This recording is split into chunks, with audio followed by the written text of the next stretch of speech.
and the debt to income ratio could go up to 49% if it was a cash out. So right now, I just want to say we're focusing on refinance cash out with these guidelines that I'm giving you right now. So Heidi, did you find those ones?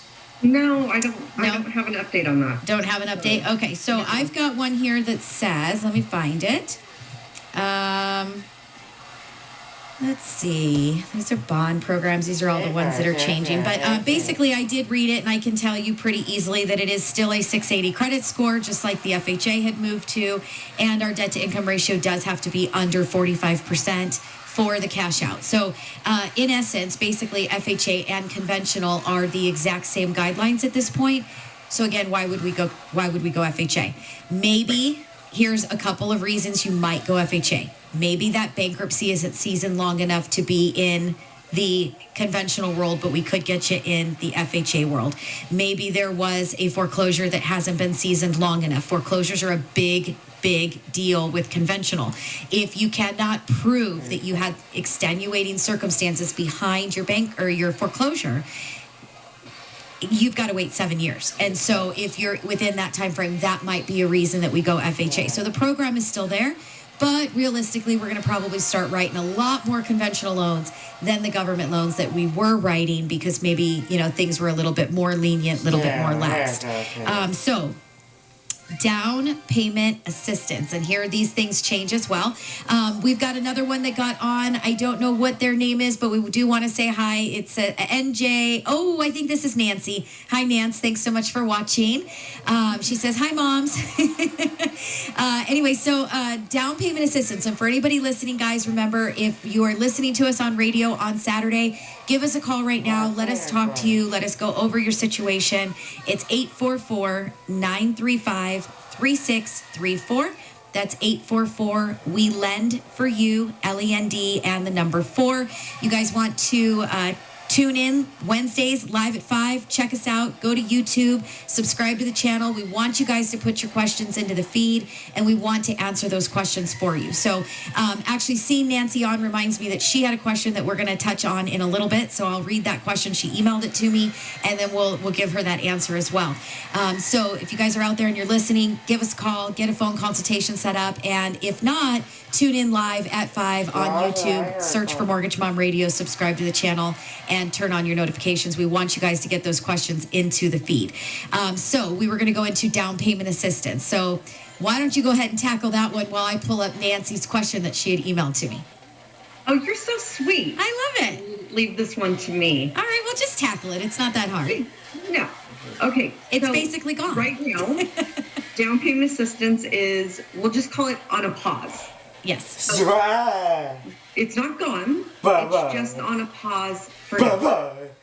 We don't really know what's going to happen, but at this time, we are not doing down payment. Can't talk. And in my cup is just tea. Down payment assistance.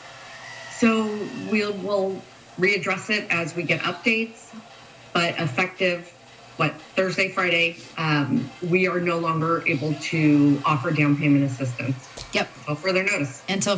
So, that is something that, we do. We're big on down payment assistance. We love it. We talk about it all of the time. It's we're all about trying to get the people that listen to the show into a home, buying a property, being in real estate, owning something that you're proud of. Down payment assistance gets you there when you've had a really rough time trying to save up for that down payment. Just because that down payment assistance is on pause, as Heidi mentioned, and they are going to reevaluate that on May 31st and then see if that's something we're going to open back up again. But just because it is on a pause doesn't mean that your chances of homeownership are going away. It just means that you might have to start to budget and you might have to try to save up that, down payment. You don't have to have 20% down. That is something that a lot of people don't understand. They think that they have to have 20% down to buy a home. Veterans, you guys can still get in with 0 down.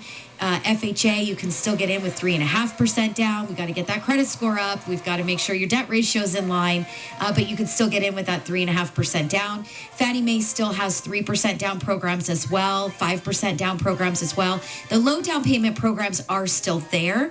So we just got to get it budgeted. And the only way for you to do that is to talk to us. Give us a call. Let us work through that with you. Let us help you make that plan and, to move forward and to get there and start to, cut out. I mean, right now, everybody's on, we're all at home, right? We're not going to Starbucks every day. Hopefully, everybody out there is noticing at least a little bit of a change in what their spending habits were on eating out and things of that nature.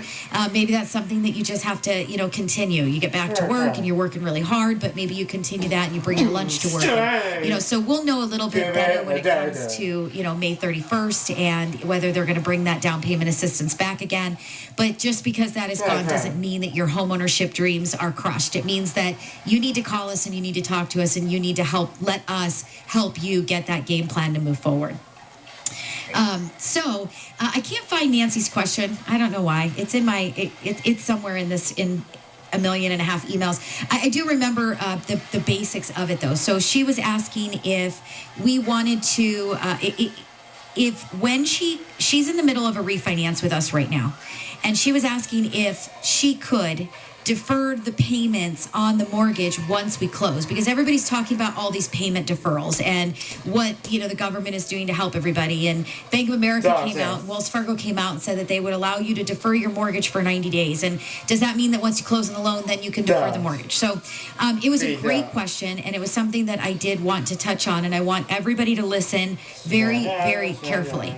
Number one, I found numerous articles about Bank of America was the one, and that the article that I was reading was about. And it was, I can't say that this is 100% accurate. I'm just going to throw that out there right now because, again, it's an article, so we don't know how far that an article goes.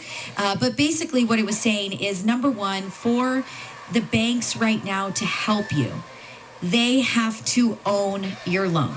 So if they are just the servicing lender, your loan is owned by Fannie Mae or Freddie Mac, they are not the owner of your loan. So basically right now, if they own your loan, and there is no way for you to find that out unless you give them a call, and that's probably not going to be a lot of fun because I've heard that the wait time to call Chase right now and talk to Chase is 16 hours.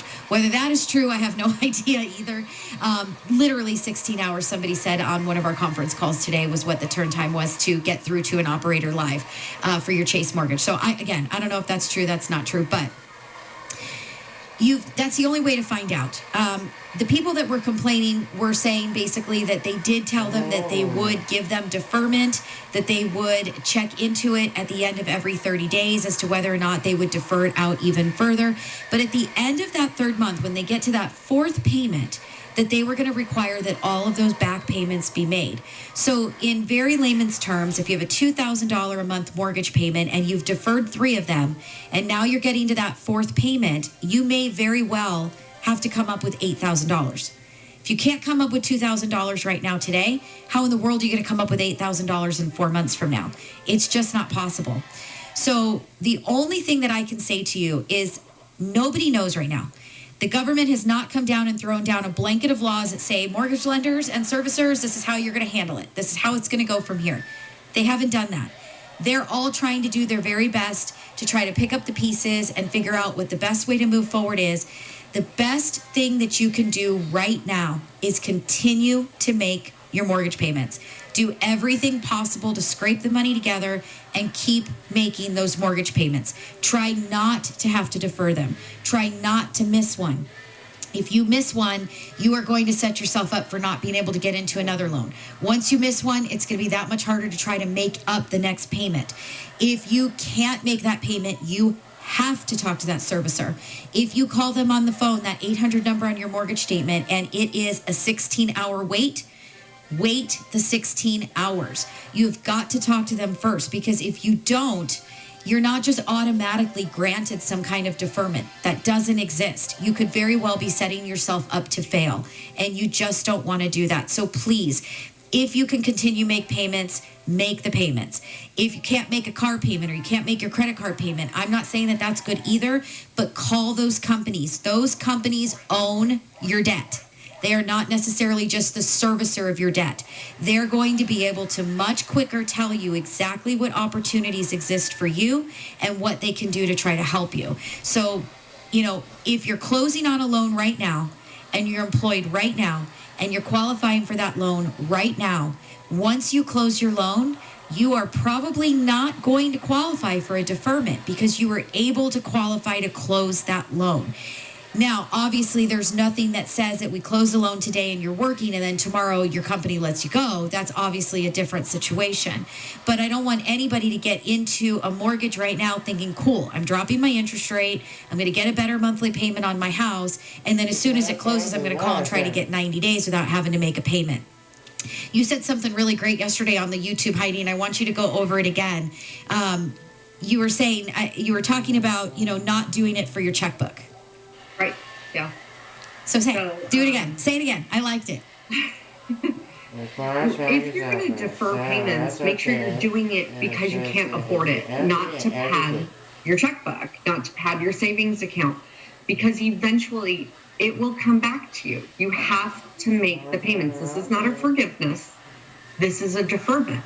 So one way or another, you have to make these payments.